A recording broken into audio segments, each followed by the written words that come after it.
Do you like 4X turn-based grand strategy games and think that every game would be better if it had a complex diplomacy system and a tech tree? Yeah, probably give this game a miss then.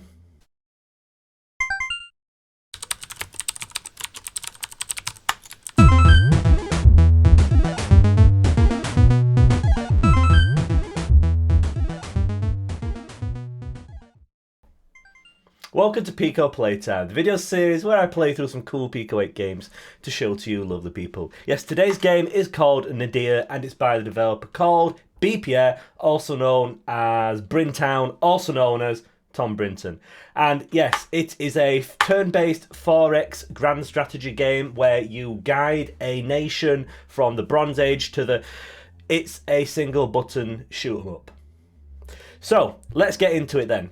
You can play this game with a keyboard, with a controller, you could probably play it with a steering wheel, you could play it with a mouse, you could play it with a broken mouse, you could play it with a dip switch probably.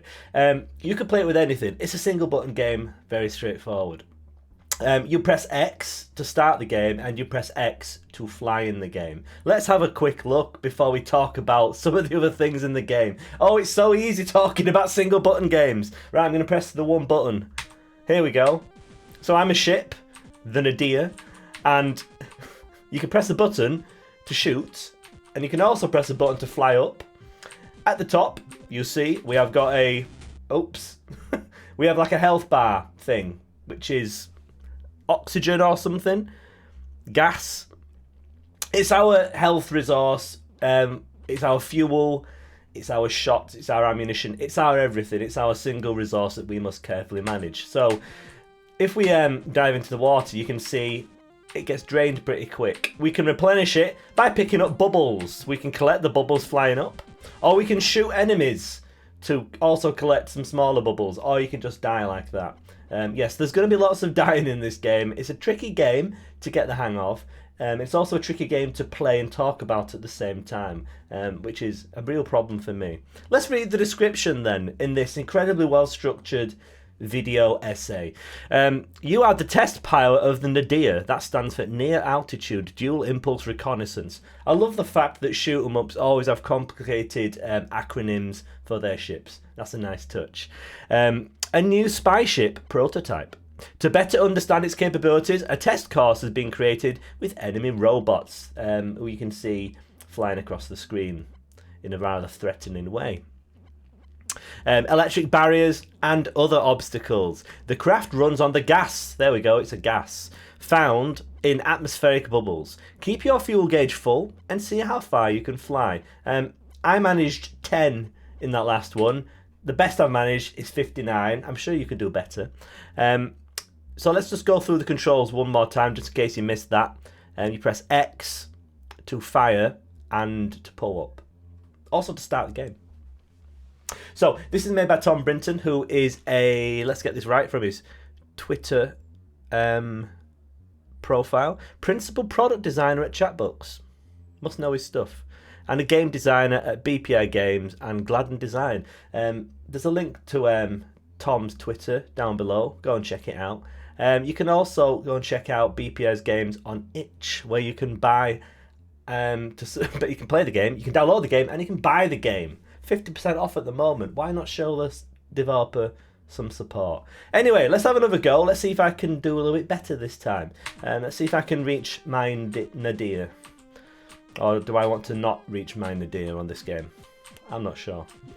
Anyway, the trick that I seem to be finding works is to kind of do that. No, it's to kind of hang around above the water so that you can see the bubbles coming up to collect. And it just seems to be safer, because if you go really high, there are those rather threatening clouds. And we've already seen what happens if you crash into the water. Drains your fuel. And yeah, you can just crash there as well. There are many ways to die in this game. So yeah, if you like games like Flappy Bird, if you like games like Civilization, if you like games like Europa Universalis, all those games, very similar to this in style, yeah, give it a look. It's a little bit of fun. There's a lot of skill in making a single button game, especially one that's satisfying to play and not just you know, a little bit too simplistic. This gets a nice balance, I think, because you've got the flying, which is causes me plenty of problems, but then you've also got enemies to avoid, and you've got some kind of obstacles, things to collect. You know, for a single button game, quite a lot of depth there, which is really cool to see. As you can see, the graphics are very stylish. There's a lovely kind of 2-colour style palette.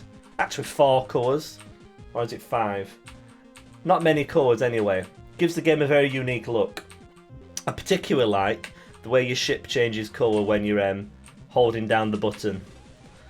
That's a nice touch. Also, the game over screen looks really nice, which is good because you'll be seeing a lot of that screen.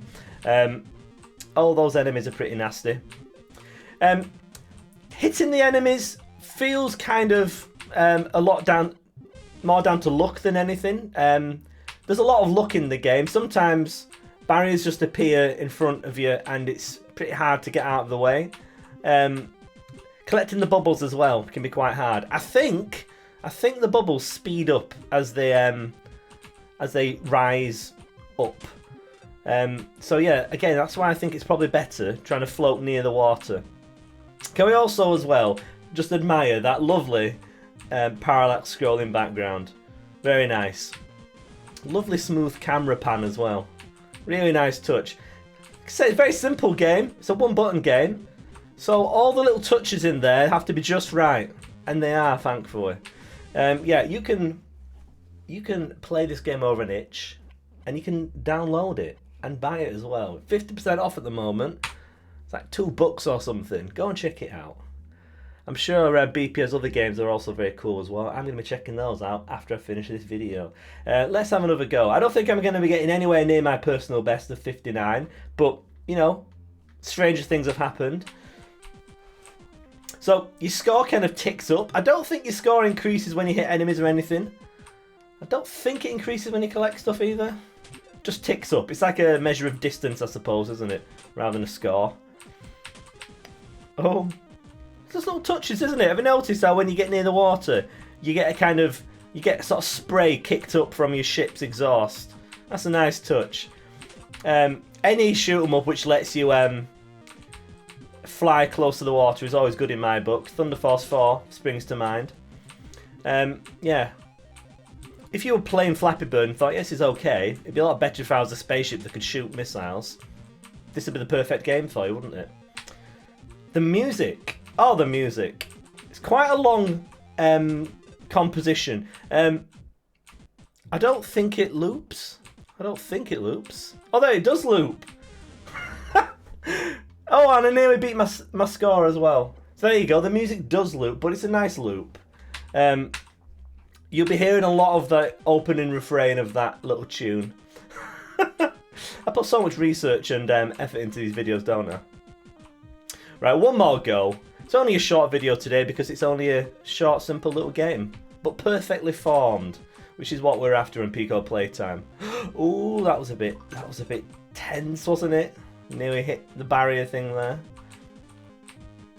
I love the graphics on this. I love the design of the robot and the ship. The ship kind of reminds me of the ship in, oh, what's that Mega Drive game called? It's kind of like Defender. I'm sure you know what it is. It reminds me of the one like that. Thorough research I put into this.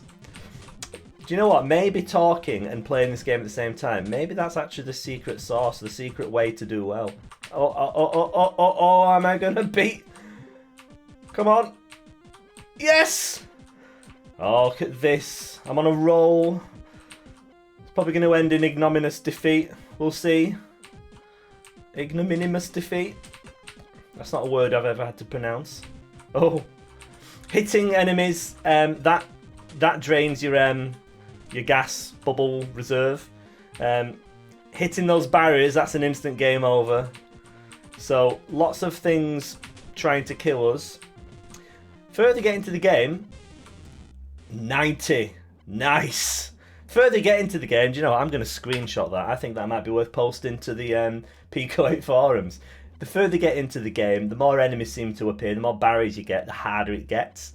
So yeah, nice difficulty curve as well. So if you want to have a go at a very simple, very small but perfectly formed single button shoot 'em up, then you need to check out Nadir on Pico 8. You can play it on itch, as I've mentioned several times already. You can play it on the Lexaloff or the Pico 8 forums, where you can leave a nice comment for the dev and tell him what a good job he did.